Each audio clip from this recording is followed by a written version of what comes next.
Hi மக்களே, நேற்று மதுரை போயிருந்தேங்க. போன வாரம் பங்காளி வீட்டில் வந்து கிரகப்பிரவேசம் பண்ணியிருந்தாங்க, போக முடியல. சரி நேற்று போயிட்டு அப்படியே குலதெய்வம் கோயிலுக்கும் போயிட்டு வந்துடலாம் அப்படின்ட்டு போகிற வழியெல்லாம் முருகர் பக்தர்கள் வந்து பழனிக்கு பாத யாத்திரை போயிட்டே இருந்தாங்க.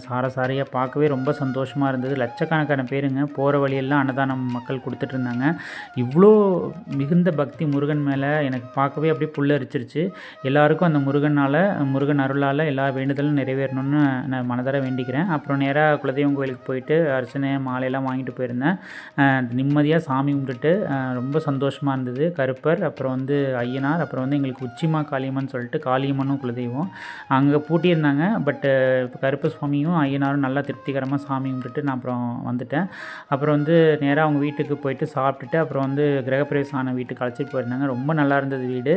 ஃபால் சீலிங்லாம் போட்டு எனக்கு அந்த கதவு தான் ரொம்ப அழகாக இருந்தது. டீ கோட்டில் பார்த்தீங்கன்னா ஒரு பொண்ணு வந்து கதவை திறந்து பார்க்குற மாதிரி ரொம்ப சந்தோஷமாக இருந்தது பார்க்குறதுக்கு. அவ்வளோ அழகாக இருந்தது. அப்புறம் அப்படியே திருப்பரங்குன்றம் பார்த்துட்டே வந்தேன். கோயிலுக்கு இறங்கி போக முடியல என்னால். அப்புறம் பார்த்துட்டு அப்படியே மனதார வேண்டிக்கிட்டு சுவாமியை அப்புறம் அப்படியே வந்துட்டேன். ஊருக்கு பஸ் ஏறி வந்துட்டேன். ரொம்ப நல்லா இருந்தது பயணம். பிடிச்சா லைக் பண்ணுங்கள், சப்ஸ்கிரைப் பண்ணுங்கள், கமெண்ட் பண்ணுங்கள். Tata, bye bye.